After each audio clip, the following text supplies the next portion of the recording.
Plano ng opposition leader ng Australia na si Peter Dutton na ibagsak ang dekadang gulang na pagbabawal upang bumuo ng mga nuclear reactors sa bansa.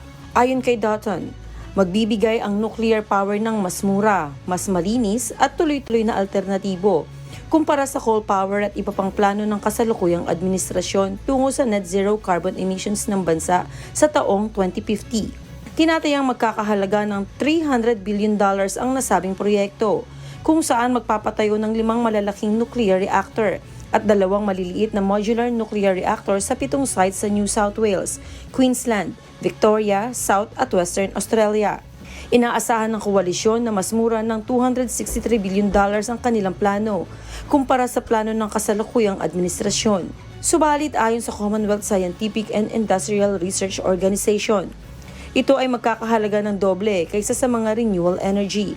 Kinwestiyon din ng ilan ang panahon ng pagbuo ng isang reactor na kung saan inaasahan ng koalisyon na magagawa ito sa loob ng 10 taon.